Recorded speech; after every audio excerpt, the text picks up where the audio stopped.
Gracias, presidente. Con el permiso de los compañeros, voy a presentar un proyecto de decreto por el que se reforma el último párrafo del artículo 16 de la Ley Federal de Presupuesto y Responsabilidad Hacendaria en materia de los riesgos que enfrentan las finanzas públicas en el corto, mediano y largo plazos. Esto es a nombre del Grupo de la Revolución Democrática, del cual formo parte. Compañeras y compañeros legisladores, esta propuesta de modificación a la Ley de Presupuesto y Responsabilidad Hacendaria busca atender y minimizar una serie de riesgos a los que las finanzas públicas del gobierno mexicano están expuestos. Tener una legislación adecuada en la materia resulta importante, en tanto que las capacidades y limitaciones del Estado se definen en buena medida a partir de cómo se realiza el uso de los recursos públicos a lo largo del tiempo.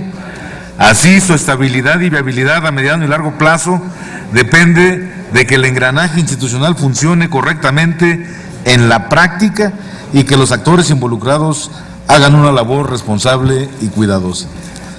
El riesgo más importante en el manejo de las finanzas del sector público es la deuda que se contrae. Mientras que es una herramienta que puede ser piedra angular del desarrollo, representa múltiples peligros si se contrata de manera descontrolada o bajo términos poco opacos y que poco convienen al país. Ahí ven ustedes la larga lista de gobernadores que han sacado créditos de manera irresponsable y a veces violando hasta la ley.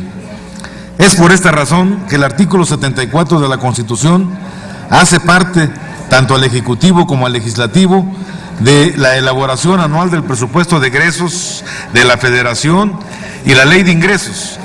Al hacer parte de estos procesos al sistema de pesos y contrapesos democrático, se busca dar certeza que los recursos públicos van a ser usados de manera responsable.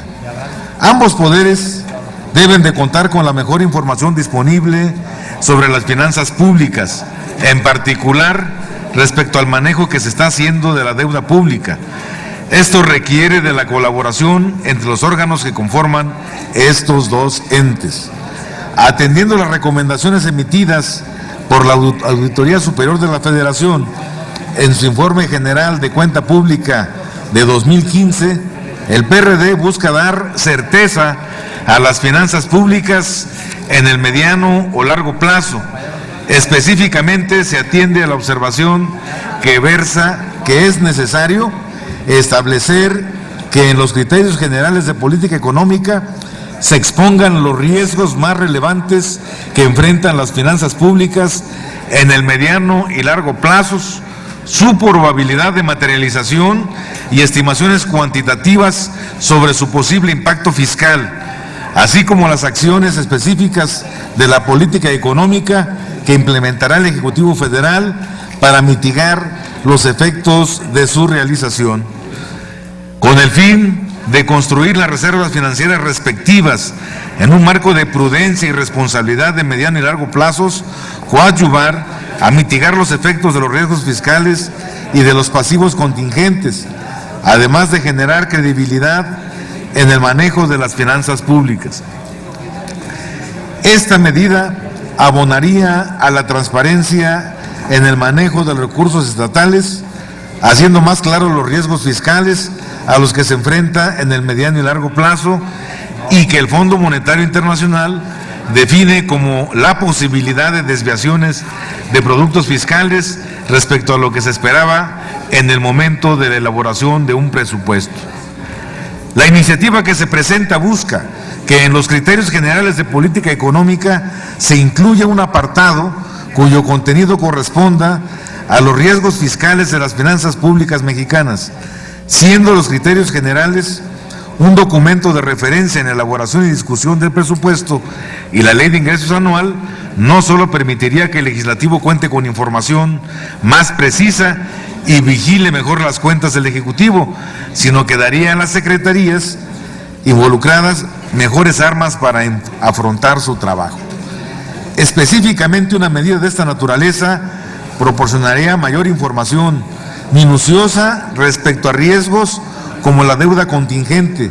La iniciativa busca que la Secretaría de Hacienda y Crédito Público encargada de la elaboración de las proyecciones de las finanzas públicas, divulgue un volumen mayor de información respecto a los riesgos fiscales ocultos de la deuda pública. Estos pueden venir en la forma de deuda contratada en moneda extranjera, cuya volatilidad puede significar aumentos sustanciales en el costo financiero que representan. De hecho, durante la presente administración, la deuda constantemente ha aumentado en mayor medida que lo proyectado, por lo que una medida de esta naturaleza se hace urgente para el control del gasto. En este momento, los saldos históricos de los requerimientos del sector público ya representan el 48.4% del Producto Interno Bruto Nacional, 14.4% más que al inicio del gobierno del presidente Peña Nieto, y la situación solo continúa empeorando. De no hacerse, el costo financiero de la deuda como porcentaje del PIB seguirá creciendo. Como síntoma, tan solo en 2016, la tasa de crecimiento de la deuda del sector público fue 6 veces mayor que la del crecimiento del Producto Interno Bruto. Al crecer la contratación de la deuda en 13.4%, equivalente a 1.163.959 millones de pesos, y la tendencia continúa, pues entre enero y marzo del presente año, este aumentó en un 44.3%. Por lo anterior, la iniciativa busca modificar el artículo 16 de la Ley Federal de Presupuesto y Responsabilidad Hacendaria, párrafo sexto, que dice que en los criterios generales de política económica se expondrán también los riesgos más relevantes que enfrentan las finanzas públicas en el corto plazo, acompañados de propuestas de acción para enfrentarlos, y se agrega, por parte de la iniciativa, así como los que puedan enfrentar en el mediano y largo plazos, su probabilidad de materialización y estimaciones cuantitativas sobre su posible impacto fiscal, así como las acciones específicas de política económica que implementará el Ejecutivo Federal para mitigar los efectos de su realización. El Congreso y la sociedad mexicana deben de disponer de la suficiente información respecto al manejo de las finanzas públicas en general y del manejo de la deuda en particular. Tener claro cuáles son los riesgos fiscales a mediano y largo plazo es un requerimiento indispensable en esta labor que permita tener un mejor análisis y debate de la ley de ingresos y del presupuesto de egresos. Por lo tanto, debe incrementarse la información respecto de los criterios generales de la política económica. Es cuanto, señor presidente.